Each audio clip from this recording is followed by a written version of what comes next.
This is a CBC special presentation.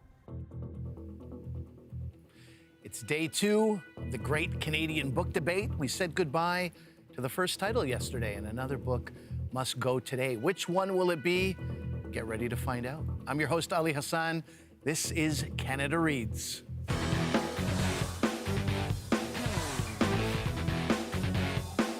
This is Canada Reads, Canada's annual title fight. Hello, Canada. We're searching for the one book that will carry us forward. Who are the panelists joining me on this mission? Let's find out. To my left, former mayor of Calgary, Nahid Nenshi. Hello, Nahid. Next to him, actor and TIFF rising star, Kurukwashe Rutendo. Hello, Kurukwashe. Across from me, filmmaker and CBC Sports personality, Dallas Sunias. Ani, Dallas. how's it going, man? Very good, thank you. Next to Dallas, fashion and beauty influencer, Marian Enjo. Hello, Marian. Hi, good morning. Morning. And to my right, acclaimed poet and author Heather O'Neill. Hello, Heather. Hello. Your Canada Reads 2024 contenders. Day 1 of the Battle of the Books was the feeling out period. We had our first vote and our first elimination yesterday. In the end, it was a 4-1 vote against Meet Me at the Lake by Carly Fortune. It became the first book to be eliminated on Canada Reads this year. Myrian, you were championing Meet Me at the Lake. How are you feeling today? You know, it's a sad day for romance. I should let our radio listeners know that you, not only is she saying it's a sad day, she is dressed in Appropriately. a black bride's outfit. Yeah. It's a mourning period. It's a mourning period. Yeah. All right, well, before we move on today, why don't you remind everyone why they should read Meet Me at the Lake? I would be so delighted. So, I talked about the merits of the romance genre and how it converts people into new readers, but I really wanted to take a last moment to highlight how Meet Me at the Lake specifically has enough substance to sustain even the most seasoned readers. This book is a catalyst for meaningful dialogue on mental health, anxiety, pregnancy, single motherhood, motherhood in general, womanhood, and more. The plot has an even, steady progression from beginning to end, and the character arcs are fully realized. The author's note at the end provides invaluable context and depth into the character's plot and the mind of Carly herself. It is an essential part of appreciating the story. The discussion questions at the end also provide guidance for how to explore the sensitive topics in the book and keep the conversation going beyond the story. This is a book for all levels of readers in all walks of life, and I still hope that all Canadians will give themselves the gift of experiencing it. Thank you, Myrian. So good. All right, let's turn to the 4 great books still on the table. Myrian is our first free agent, and that makes her a bit unpredictable. I don't know if you're feeling unpredictable, Myrian. I'm feeling like a wild card. Yeah, today. well, watch out. Panelists, Myrian's support or lack thereof could change the game. The remaining titles are Denison Avenue by Christina Wong and Daniel Innes, championed by Nahid Nenshi. Shut Up, You're Pretty by Tea Matonji, backed by Kurukwashe Rutendo. Bad Cree by Jessica Johns, chosen by Dallas Sunias. And The Future by Catherine Leroux, translated by Susan Urio and championed by Heather O'Neill. Okay, I said earlier that day 1 was the feeling out period. Day 2 means gloves are off. Yes, Kurukwashe is wearing gloves, but the fingers are bare. Gloves are free and ready for drama. We're going to have 4 intense rounds of debate, and we're going to kick each off with an opening statement. You will get 60 seconds to tell us what makes the book you are championing the one to carry us forward. So let's get into it. It's time to debate.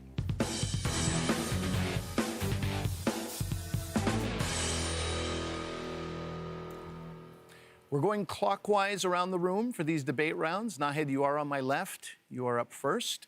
You're championing Denison Avenue by Christina Wong and Daniel Innes. Set in Toronto's Chinatown and Kensington Market, Denison Avenue explores gentrification and the challenges of getting old in the city.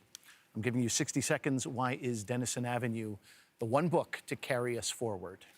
There are 3 major shifts facing Canada right now: immigration, aging population, housing choice, and neighborhood change. And now usually these are the purview of talking heads on the CBC like me. but Denison Avenue addresses all of these issues through art. Choi Sum's life may feel alien, but it's the story of our parents, it's the story of our grandparents, it's the story ultimately of all of us. And as Canadians, we have to grapple with some big issues right now. How do we make more neighborhoods more welcoming to more people? How do we address issues of loneliness, isolation, and mental health? Are we ready to truly grapple with comfortable Canadian notions of multiculturalism? Choi Sum's story is really small. It's the story of one woman battling through unimaginable grief to move forward. But the brilliance of Denison Avenue is that it's simultaneously really big about the issues all Canadians have to face to carry us forward. Right to clock. All right. Thank you, Nahid. All right. Before, you know. Panelists, you've heard what Nahid said. What do you think? Marian, let me start with you. Oh, okay. Well, you know, I've definitely taken in what he said this time, but also just generally. And I know that one of his, I want to touch on a couple of his arguments, and I'll also connect to what he said specifically. One of the biggest arguments that I've heard from Nahid a lot is that this book is going to break your heart. And it does. I found this book to be relentlessly gut-wrenching, honestly. It grabs your heart and it leaves you with a lot of open wounds because for me, it ultimately raises more questions than it answers. I feel like it doesn't even attempt to resolve any of the major themes it raises, like gentrification, aging population, elder isolation, much of the things you just said here. And it just leaves us with the sentiment that this is a path we all must walk. I found that it didn't leave me as fulfilled as I would like my literature to. Nahid, your response to that? You know, I think that is a very important point. But I would say that the line, "This is a path we must all walk," is an important one. But what really moved me in this book was that towards the end, when we realize that she has settled into this new way of life, and the days become months and the months become years, and there's this wonderful scene where she, about a year after the incidents that start the book, where she's cataloging her house and starting to clean up. And to me, that is really the bit that was bittersweet, but was showing that she is, in fact, willing to move forward. And the character of the young neighbor, Chloe, really helps us see through a young person's eyes how she is able to move forward. So it's not as happy an ending as Meet Me at the Lake, for example. But I think that it does show us that even when there's bitter with the sweet, we figure out how to go forward. Dallas, what are your thoughts on that? Well, if I can comment on both comments, I see the book ending. It's not tied up in a bow and you're not super happy, but that's kind of real life. And the way I compare it is not unlike Ocean's 11, the first film that came out in the 50s or something, versus the first Ocean's 11. I know there's a whole bunch of them now, but the one back in the day, they don't win at the end, and everybody's fine with that. That was digestible at the time, whereas now the fellas had to win. They had to make the heist happen, and I don't see it as a positive or a negative. It's more, depending on the reader, is it going to be palatable for you? What ending do you want? Again, I think it's a lovely book. All right. Heather, you can weigh in here on your opinion on Ocean's 11 or on the book. It's good. Film guy. No, it's great. It's a great reference. Another time we can discuss Ocean 11's in depth. I would say, yeah, this book had a lot of wonderful strengths, but I was curious about the use of first person in it. Mm-hmm. Because the narrator's voice sounded very much to me, it didn't sound like, she chose to write in the I, but it did not sound like an elderly woman writing at all. It sounded like someone in their 30s writing a book. And she could have chosen third person intimate so that writing from the third person, then she was seeing into the protagonist's eyes, because all the vocabulary, all the sentiments were so of a millennial voice. And then when it switched over to Chloe's first-person voice, who was a child, it was also identical. And that first-person voice of the child did not reflect the 6 or 7-year-old. Again, she was using vocabulary that was incredibly modern and of a certain generation. That is such a great analysis. It's like you're an author or something. And I think it's a fair point on Chloe in particular. But I actually had this conversation with the author because I read the first-person narration a little differently than you did. Okay. And the reason that I read it that way is because here's a woman who struggles with English. And when she's talking to other characters, she's finding it really hard to articulate what's in her brain. But the internal monologue, you actually go, well, this woman is actually brilliant. She's observant. She knows what's going on around her. And we, as people who don't speak her language, would never interpret her that way. I thought that was a very deliberate choice on the part of Christina Wong to say, how you think this woman thinks and how you think she talks is not how she sees herself. And so I said to Christina, wow, she's brilliant. And you would never see her as being brilliant. And Christina kind of pushed back on me and said, it's not that she's brilliant, but I want you to be jarred by the fact that she is not what you expect. And I thought that was actually a smart move.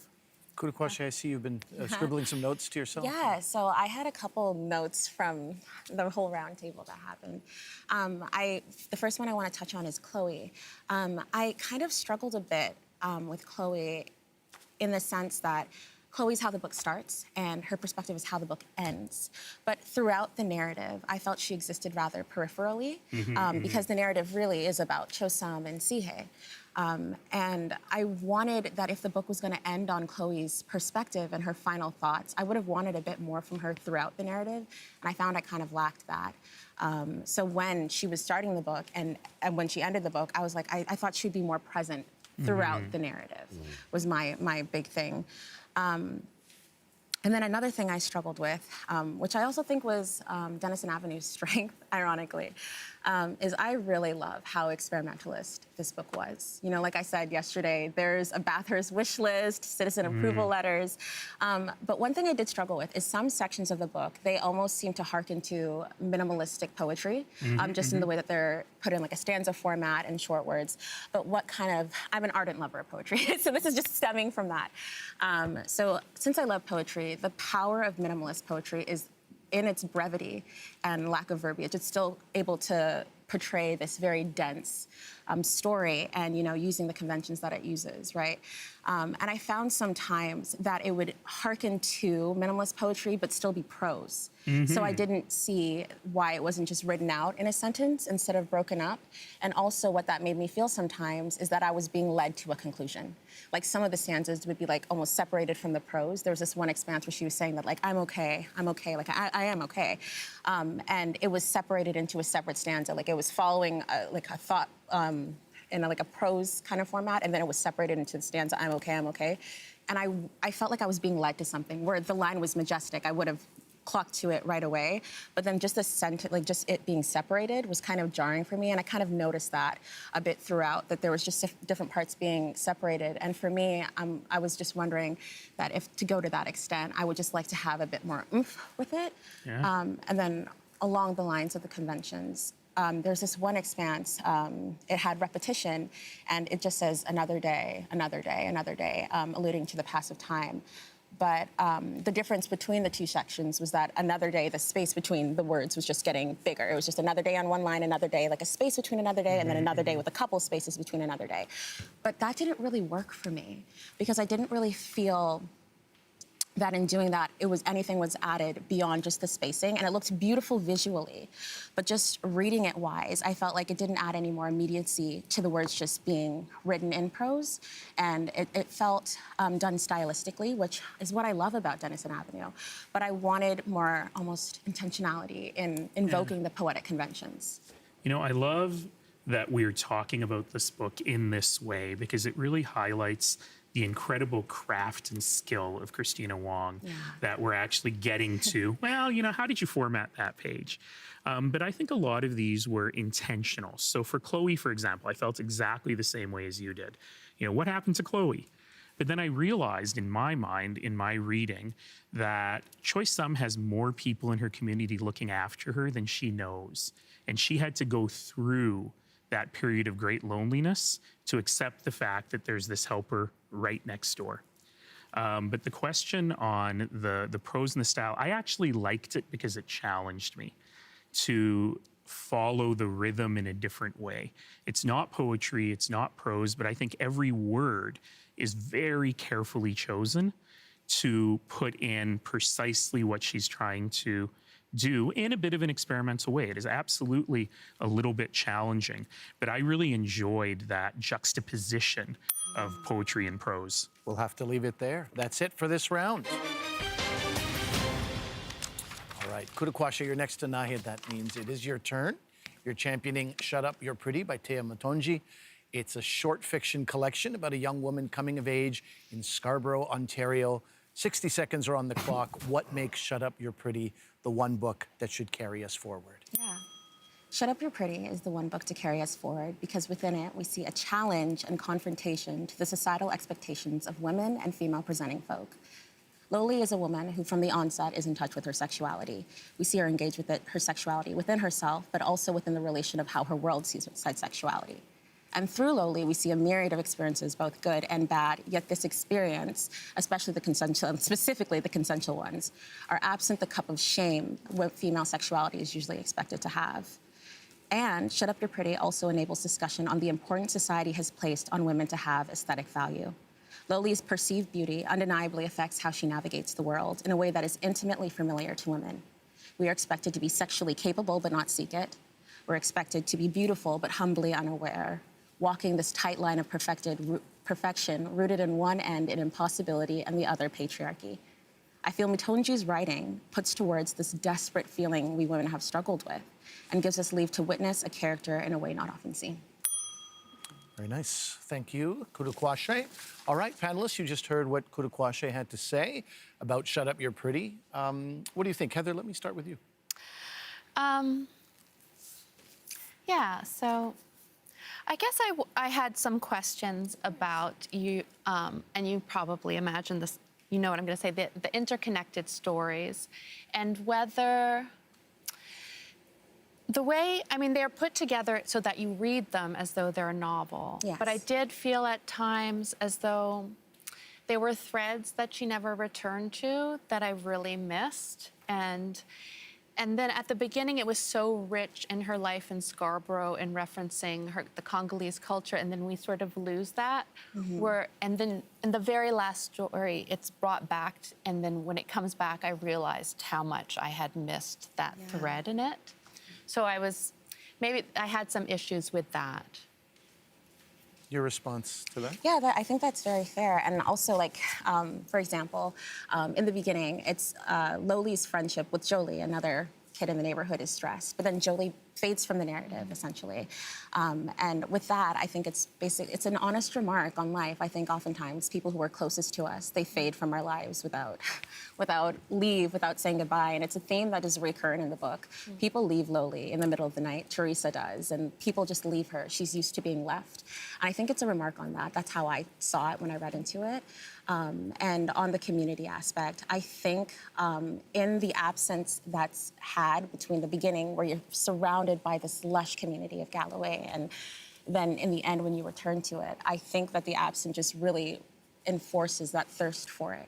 Because I feel like if the lushness had been as present as before, and it gave leave to explore all the different aspects of Toronto, so you crave going back to this community. You crave that connection, that warmth, the chaos, the beauty of it. You crave returning to that. And I think a lot of it was feeding into that.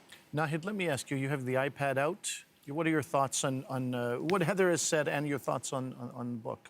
Yeah, I was looking up a quote as you were saying. And by the way, one of the fun things about this year is I think 3 of the books have characters named Jolie. Yeah. So I was like, that Jolie, that Jolie, that Jolie. You know, I really am very similar to Heather on this front, which is that on the one hand, I really enjoyed the fact that the short story format left all these questions. But I feel like Tea's Matonji was maybe being a bit too clever in all of this by leaving some cookie crumbs for us, you know. So there's a reference to how there was an incident with Loli and her brother Junior, which was the worst day of her life, and you never get back to it. I get it. I get that the short story format leaves spaces in between, but I wonder if there were too many spaces. And for me, the fatal challenge with the book is the space that's left in the relationship between Loli and her mother. You never really understand what broke that relationship. Why was it so bad that Loli, left in the middle of the night, as people leave her, left her mother right after the death of her father? And you never really get what irreparably broke that she would leave at a point when her mother needed her so much. And that is the one piece where I wish there was just a little bit more filling in of the blanks there. Yeah. My response to that is I'm going to respond to it in parts. So you mentioned that you think Mutonji was a bit too clever. And I find that very interesting because I think that for me, one of the strengths of Shut Up, You're Pretty is that every reread I had, I discovered something new. And I think there are a lot of crumbs just amidst the whole narrative. And that's what I enjoyed about it. With every reread, I was discovering something. When Loli first meets Dylan and when they're talking, they're alluding like to romantic interest when they're younger, and he's like, oh, like you're sweet, and then there's an et cetera, et cetera. And in that blank, in that et cetera, is what ends up in The Boy From My Youth, where I'm just not attracted. Like I never pictured myself with a black woman. Yeah. And then Taya also adds repetition with the and, harkening back to the et cetera from before. And I found that upon a reread. Discovering these crumbs, I think, is a joy as a reader. You want to be able to look at a work and find that you can discover something new every time you read it. In terms of the relationships between the mothers, I think within Shut Up, You're Pretty, there's tons of mothers within this story. So you're balancing a lot of relationships. Loli had, for example, Mama, Mrs. Broomfield. There was Mama, Lisa Sugar, a bunch of mother figures in her life. So I think when it comes to exploring the themes of motherhood within Shut Up, You're Pretty, I don't like to look at it as like one stagnant line because there's so many mothers within the story. There's even Olivia's mother. And in terms of why she left in the night, I feel it speaks on a remark of how we are sometimes, what we've experienced. We soak in our experiences. That's why I always say that our past informs how we negotiate our present. Loli was used to being left in the middle of the night, and that's what the people that she loved the most did to her. So I don't think in her mind it was something that she was like, oh, I can't do that to them because that's what they did to me. In her mind, it's more people I love do this, and I still love them. So it's not a grievous offense. If that's how the people I love treat me, then that's how I can treat the people I love. We have 2 minutes left in this round, so I do want, let me get Myron, your opinion on this. Okay, so I'll try to be brief. For me, I know one of your major things about this is that it's a niche story and it's a niche experience. And I heard you say something like, it was never intended to go mainstream. And I felt like that was kind of a double-edged sword because now we are here in the mainstream format saying all candidates should read it. I'm very sensitive and compassionate to Black art, and I read it with that type of lens. And I recognize that it's Black struggle, pain, and trauma are really loud central themes here. And I had a hard time grappling with, recommending that every Canadian should read this, no matter their experience, sensitivity, or exposure to Black people and the Black experience. And I know that you are very smart and articulate, and you would make an excellent reader's companion for this book, but you don't come with the book. And that's the trick about it. People have to consume this and go through it unsupported and uninterpreted, and I felt like, will they have the tools to do it on their own with the text alone? Yes, okay. 45 seconds, absolutely. 45, let's do it. Okay, so you mentioned that it's niche. For me, that's a very interesting comment because I think when we're talking about the experiences of anyone, whether they're from a marginalized community or not, everyone individually is niche. My experiences as myself are not the same to another Black woman's, is the same to yours. So I think when we try to regard it in a broader sense, every experience is a niche, but that doesn't mean that it's any less worthy of being brought to the table. In that, is it a Black story? It is worthy of being Black. It's a Black story. I don't think you have to qualify whether it is universalizing or not. And in terms of mainstream, because what I said was universalizing, I think mainstream is different. I think it should be brought to all of Canada because as difficult as it might be to read, these are real experiences. And just because they're difficult to read, these are real. Most of the comments has been that it's been read like a memoir. Sorry, can I just add it? And it's okay. Yeah, all right. Okay, we have to leave it there. Tie this. Okay. As we have two other panelists to get to, but that is it for this round. So we've discussed two books that are still in the running. We have two more to talk about. Before we do that, why don't we take a little break? Relax, stretch, get out your proverbial yoga mat and foam roller. We do have some notable words of encouragement for you. I'm Jennifer Podemski. Dallas, I'm here cheering for you as you champion Bad Cree on Canada Reads. I'm going to watch you every step of the way. Your vision, your creativity, and all of the things that you've been doing lately are just blowing me away. And I'm excited for you to bring your own storytelling to Canada. Hey, this is Gawanaherde, Devery Jacobs, previous Canada Reads winner. I have a message for the brilliant Kudakwashe Simbi Rutendo. I genuinely don't know that I've ever met anyone who loves books as deeply or as profoundly as you do. Soak it all in, because it's gonna go lightning fast. And by uplifting this super talented author of Shut Up You're Pretty, you will always, always, always be a winner. Nahead Nenshi, it's Andrew Fung. One Northeast Calgary kid to another. You're out here repping the Village Square Leisure Center and taking on Canada's best. And honestly, I have no advice because I know you're going to absolutely crush it. I've seen you firsthand fight to make your community better. This is a book worth fighting for. And I've never seen you lose a fight. I love you, brother. Hello, hello. It's actor Sarah Gadden here. Heather, you have made it past the first round. Congratulations. I am currently adapting your first novel, Lullabies for Little Criminals, into my first feature film. So I know how brilliant you are, and I know what a formidable opponent you will be. Make me proud, Heather, and squash everyone else with your quick wit and charming sense of humor. Good luck. That was actor and Dallas's friend, Jennifer Podemski, Kudakwashe's backspot co-star, Devery Jacobs, Calgary's second most enthusiastic ambassador, and Nahid's friend, Andrew Fung, and one of Heather's biggest fans, past Canada Reads panelist, Sarah Gadden. And jaws dropped around the table when she announced that she's turning your book into a film. Well, I also have an announcement. Oh, Devery yes. reached out. Yes. But to me, I just want to say, but I get that she didn't check it before. She has endless creepers, I'm sure, in the DMs, so I'm sure she saw mine and was like, not that guy. No way. Okay, if that's the story you want to stick with, Dallas, I'm sure Devery is also giving you plenty of love. I know she is. She was very positive. Yeah. All right, let's get back to it. I'm Ali Hassan. This is Canada Reads on CBC Radio 1 and Sirius XM. That is our break. Let's get back to the debate.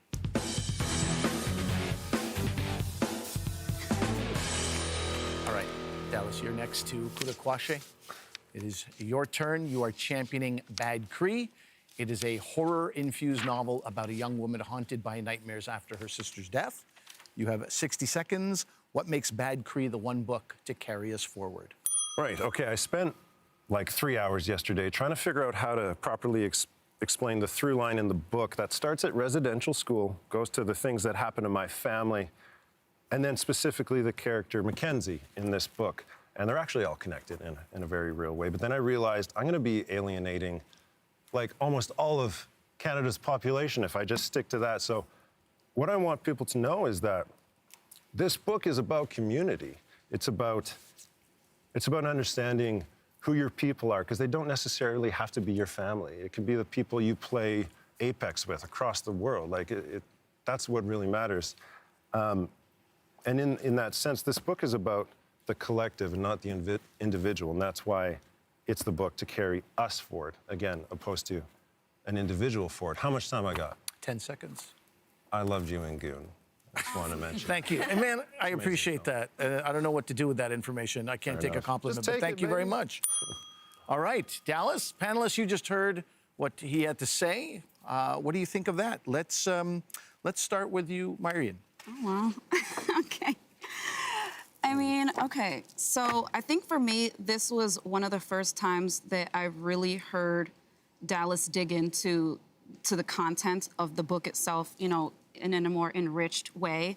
I think that, and I think that's something that I would like to hear more from you, because I know that in the past kind of discussions, you've leaned strongly on the fact that this is a Nehiyaw story told in an authentic Nehiyaw way, and I love that, but obviously, I presume Jessica Johns is not the only Nehiyaw author or artist doing that. And there could be arguments that, well, then someone can consume any kind of Nehiyaw art and have that need met. For me, what I really need to hear from you is I need to know why this specific book, why specifically now, relying on the text itself, you know, why is it the strongest and most timely piece of literature that all of Canada should read? So I was talking with my dad yesterday. He's 85, 84. How old's my dad? He's not young. He's not a young man. He went to residential school. His parents went to residential school. Same stuff on my mother's side. And what happened is, if you have generations raising each other that aren't able to properly love, aren't able to properly take care of each other because they were taught the only way to survive is to isolate. You can't speak your own language. You can't talk to your sister who's in the other side of the school, or maybe you're pushed out of a second floor window. These things happened. So when these people came home, if they survived, then they can then they have kids. And you get generations in a family that it's dangerous and isolation is the go-to, it's the safe thing. So you look at Mackenzie in this book. Okay. When she had a loss in the family, she isolates. She goes, she leaves the family because that's what's safe. And it's only when she realized, well, a spirit basically says you gotta go home, that she goes home. And through communication with the family, she learns, okay, this is how we find strength, through the collective of our family. And I think there's again, it's sugar with the medicine, in the sense of together is how you overcome things. As soon as you isolate yourself, it's so difficult to deal with really heavy things, and people flounder. That's that rebuttal. Nahid, let me get you in here. You know, there's so many things about this book that I loved, and I could. Are there? Yeah. I could get into some of the craft things, you know, like I think it's sort of the opposite of Shut Up, You're Pretty, where Taya Mutanji leaves too many gaps. I almost feel like Jessica gives us too much detail. You know, I don't need to know which podcasts Mackenzie is listening to when she goes to bed every night. But I think both my biggest criticism and maybe the genius of the book are that when I was reading this book, I thought it was about something else. When I was reading the book, I thought it was about the things you're talking about: generational trauma, missing and murdered Indigenous women. And as I'm reading it, it's kind of a ghost story. And I love that Jessica Johns is playing with my assumptions of what I expect of Indigenous trauma with something else. But on the other hand, I feel like if she's playing with those assumptions, I would have liked to see more explicitly some of the intergenerational things you're talking about. Because in the end, it's like Mackenzie has stepped away from a family that actually feels pretty functional. This is a story of women. The aunties are amazing. The mum is there. The kokum, the grandmother, is a guiding spirit. And I just didn't get the themes that you're talking about coming through as clearly as in other contemporary Indigenous fiction. I completely agree with you. And I think that's the genius of this writer, Jessica Johns. She knows what she's doing. What I just spoke about, that's heavy-handed stuff. And you can only do that so much. I don't like talking about it. It's always in my face. It's not like you can put it on the doorstep. It's in the kitchen, rattling the pots and pans all day, right? So I think what she has done is she's done it not in a subconscious way, but these are the symptoms. It's not, she doesn't have to tell you exactly why, because we know why. Because people like me, turns out, won't shut up about it, you know? And I argue the family isn't completely as functional as you think. There's a, what would you call it? Not necessarily addiction, but, well, yeah, we'll go with addiction. No, there's addictions. Substance abuse. Exactly. That's what I was looking for. Substance abuse that we don't, in the book, it's not like we spend a chapter talking about that, but it's there. And that's, again, genius in the way she writes, like, because she just has to come near the subject and we know it's there, you know? And we're probably out of time. I'll stop. No, not at all. Heather, I'd like you to get in a couple minutes left. Just about what you were saying, there's a part of the, you know, I had just, like a few months ago, I had been with David A. Robertson and Sherry DeMaline, who are two great Canadian Indigenous writers, and they were talking about Eden Robinson's Laugh. And then other people had mentioned it to me. They said, have you had an opportunity to listen to Eden Robinson's Laugh? And I was like, what is it? She has a kooky laugh. What's the big deal? But then actually I was reading this book and it showed me, like it revealed to me what they had been telling me over and over that laughter is a certain form of language for Indigenous people, and it's a form of communication. And that was so revelatory to me that Jessica Johns was able to explain something that had been so thrown in my face, and right there, the beauty of Eden Robinson laugh, which kind of goes across the country and heals people. So I thought that's when Jessica Johns was at her absolute best. But maybe for me, it was a little too fast-paced, like everything started being sort of in service to the plot. So that, like a snowball. yeah. I felt that too. Kudakwashe, I'll give you the last word. Okay, Yeah, we have I just 1 want to minute. pitch in. I found it interesting that Na had said that there was too much detail, because I didn't feel that way. And also I did note that Denison Avenue does have chapters, just lists of detail. So it was like interesting. One thing I did struggle with though, is as a reader, I like to know that like what I see in the first act is going to inform the last act. And with the We to Go, it's only introduced just a little past the halfway point. That's the first mention of the word. And I wished that it was a bit earlier so that I, as a reader, could have felt more connected to the revelation and felt like, oh, I was along the ride with Mackenzie and it was an option, but we discarded it at the time. But really, it was that at the beginning where I didn't even have that opportunity because it's brought in a bit later. We have to leave it there. I got notes on that. That is it for that round. But That is it for that round. Thank you. Myrian is sitting next to Dallas, but Myrian is a free agent, so we are going to skip past her. Heather, you're next to Myrian. That means it is your turn. You're championing the future. It's so by funny. Kathleen I LaRue. thought, for some reason, I thought the show was over. I don't know why you would think that at all. Or the debate was over. I was like, that went well. You might be forgetting what you're doing here. Your book is a novel set in an alternate future of Detroit, where the French never surrendered the city to the U.S. 60 seconds are on the clock. What makes the future the one book to carry us forward? What I think is really interesting about the future is because there's been so many dystopian novels out, and most of them go upon the premise that without a government, when the city fall, our countries fall, humans will immediately begin raping each other, eating each other, just killing each other, and just chaos will break out. And what LaRue has learned through her own research is that that actually doesn't happen.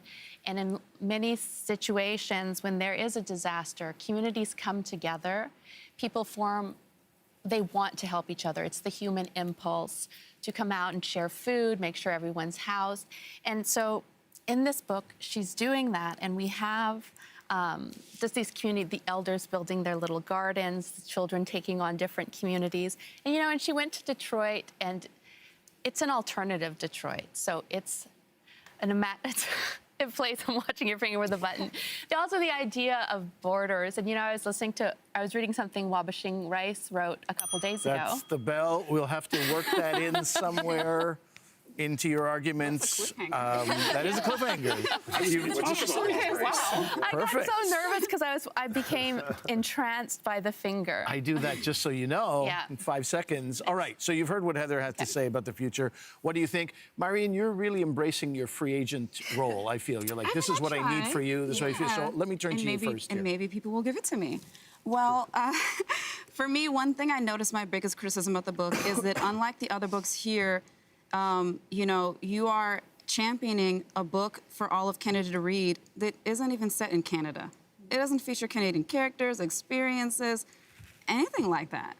And, and there's a plethora of characters that we're given here, and I feel like character development was an exercise in breadth over depth. We get maybe a handful of characters that we can get invested in, and then we have a multitude of characters that we are using a Venn diagram to keep track of. And I just want to know, where is even when we get into the historical and the political background of Fort Detroit, it's still not Canadian. And so where's the Canadian connection besides the dual language and the author? How is this a uniquely Canadian story that all of Canada should read now? Heather, your response to that? Okay. First of all, as a caveat, I don't think that books up for Canada Read need to be set in Canada at all. I don't even think they need to focus a single Canadian character, as long as they're written by a Canadian, because we have so many diverse writers, ones who are just arriving and many who want to speak to backstories. So I refute that argument. But secondly, to kind of go into it. As you wish. It is an, as I was about to say about what Wabkishing Rice had said, was that there's this invisible border that separates Turtle Island and doesn't actually even make any sense to any Indigenous people. And it's sort of, in the world now, we're dealing with these borders that are almost arbitrarily drawn and have so much effect on people's life. But in any case, this is an alternative Detroit where, I mean, the border between Detroit and Windsor they're so close. So it goes around it. So Detroit, and this one is actually Canadian because Detroit does have some French roots. And I thought it was really interesting how there's this root of French influence that goes all the way down, like the east. You know, we have Jack Kerouac, who's, you know, French-Canadian background, and then goes all the way down to Louisiana. And speaking French in all this part of North America was oppressed and was regarded as something that uneducated people did, and you were looked down upon. So the French language, it was really, and children were told not to speak it and punished for speaking it. So it kind of lost its way.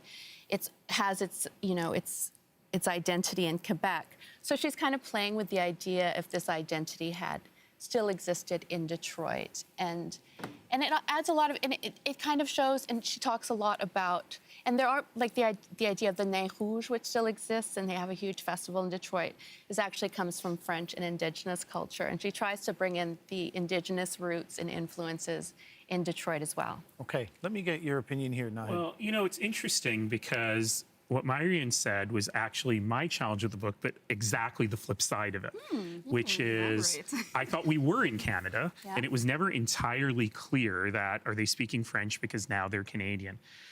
But your point is an interesting one, Heather, because I've got a lot of experience with what happens after disaster and how community comes together.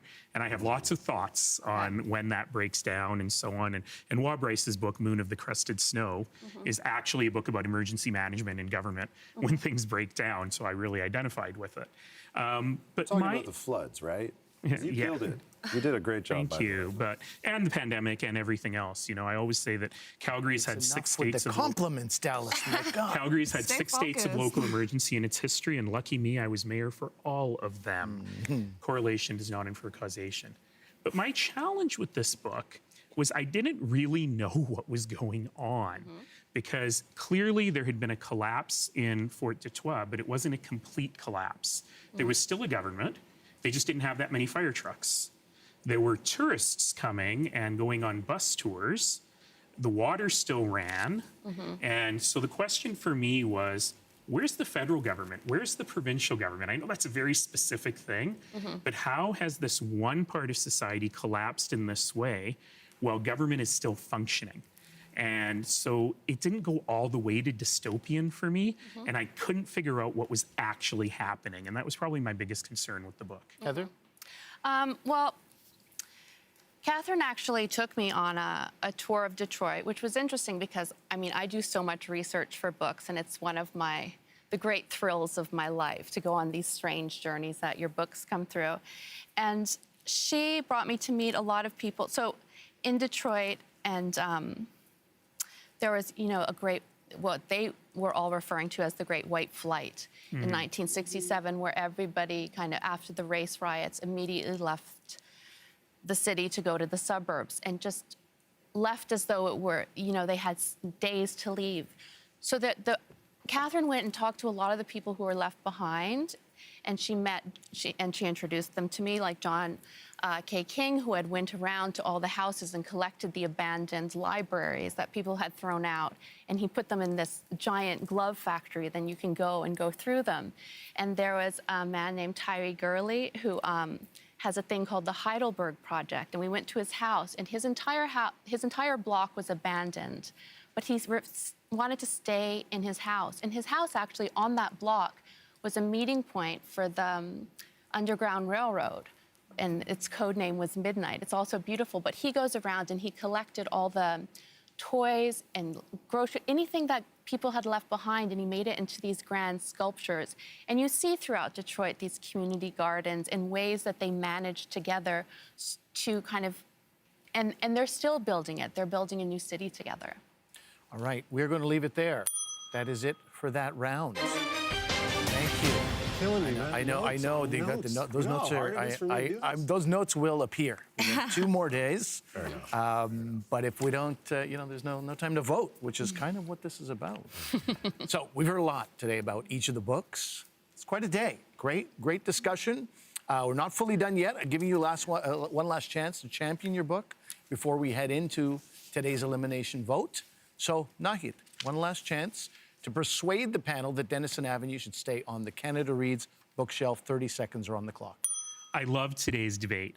One of the challenges about Denison Avenue is that it's too good. People just go, this is beautiful, it's a work of art. And I love the fact that we are digging into it a little bit today. But I think the nature of the debate that we had about Denison Avenue actually proves the point that it is that good, that we can now look at stylistic choices, we can look at artistic choices and have differences of opinion on them. But we're able to do that precisely because Christina Wong and Daniel Innes have created this exquisite work of art that Canada should read. Thank you, Nahid. Okay, Kudakwashe, your final chance. Make a case for why Shut Up, You're Pretty should not be eliminated today. 30 seconds are on the clock. Myron brought up a great point that I wanted to circle back to, and it's that the idea might be too heavy. For me, when I read this book, a lot of these experiences happened to me, and sometimes when I tell people about my own experiences as a Black woman, I'm told, no, that didn't happen to you, and people are made uncomfortable. But I'm like, just because something makes us uncomfortable doesn't mean it's any less worth hearing. And I think we should seek disruption. We should seek uncomfortableness, especially from people in marginalized communities, because as horrible as it might be to read it, it is just as bad to experience it. We've experienced these in stories from every different race and marginalized community, and I think we should make a commitment to continue to seek them out and address them. Thank you, Kudakwashe.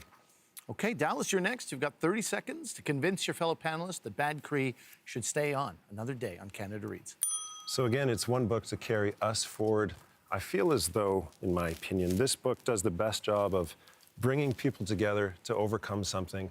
And it goes a step further that I don't think the other books do in bringing the land into it and the animals, the non-human animals, like the crows and the sheep. The characters are affected by the land. So everything in this book is about the collective and moving forward.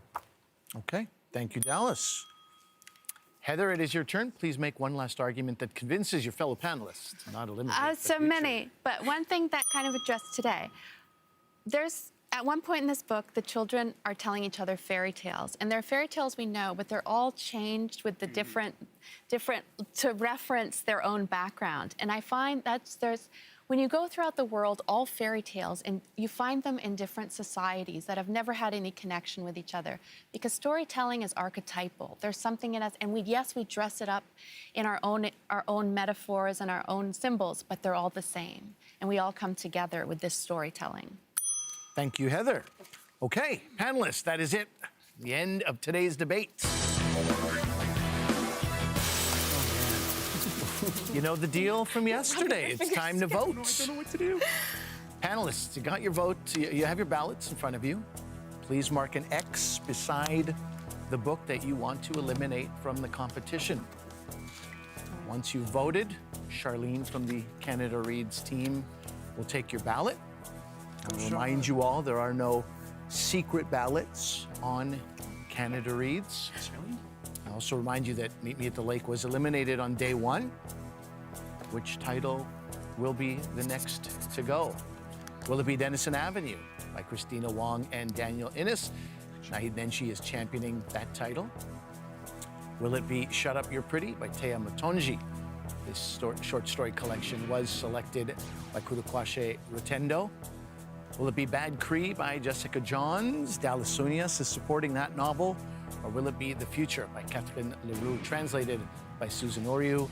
That title is chosen by Heather O'Neill. So this was a moment of deep breaths taken at the table, and I would challenge people who say, I knew it. I knew what was going to happen, because I don't feel like this was very clear that anything was going to happen in any way. And I think watching you all vote, sort of shake your head.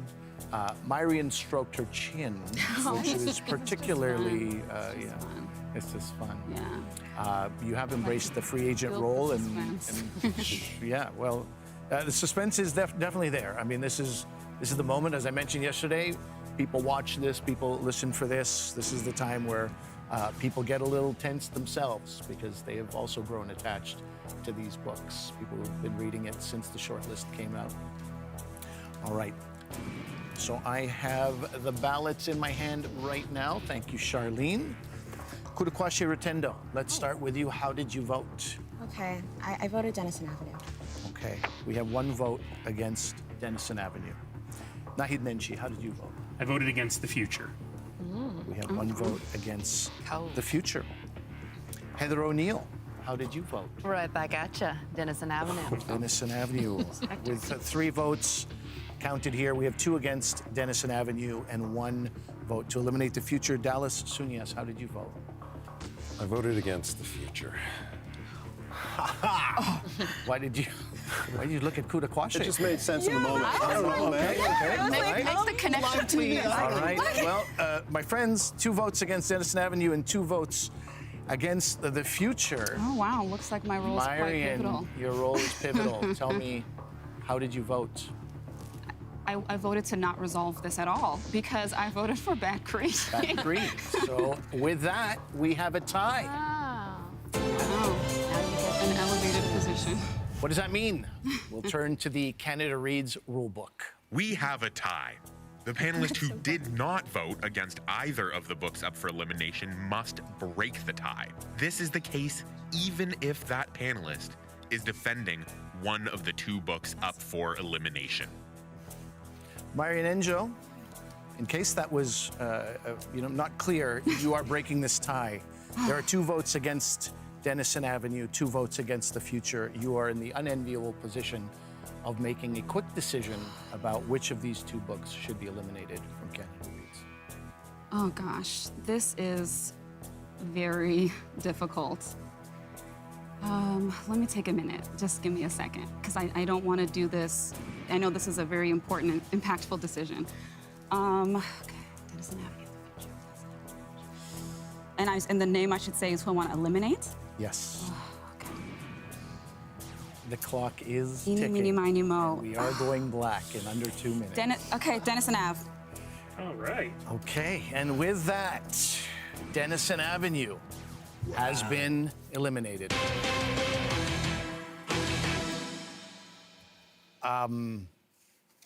You were in here for the long haul, Nahid Nenshi, and you've just found out some information. And we can go back and replay this 100 different ways. As I said, I couldn't have called it.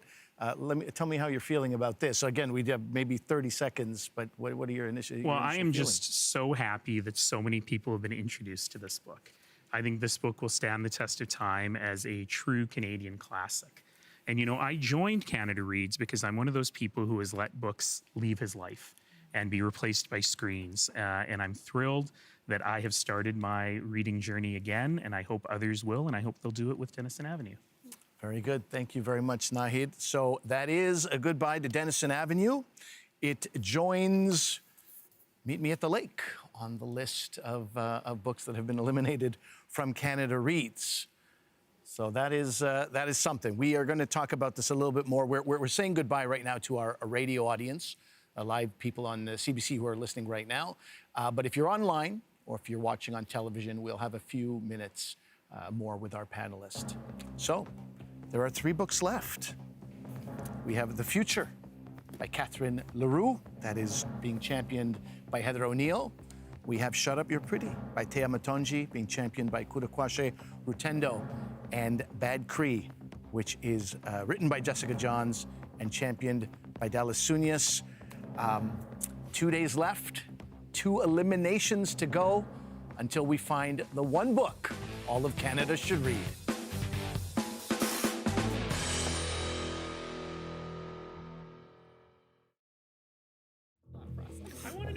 That is a wrap on today's debates. We're going to talk about what went down today. I think you are all ready to talk a little bit about what went down today. Marian, unenviable doesn't even come close to It was highly unenviable. Yeah.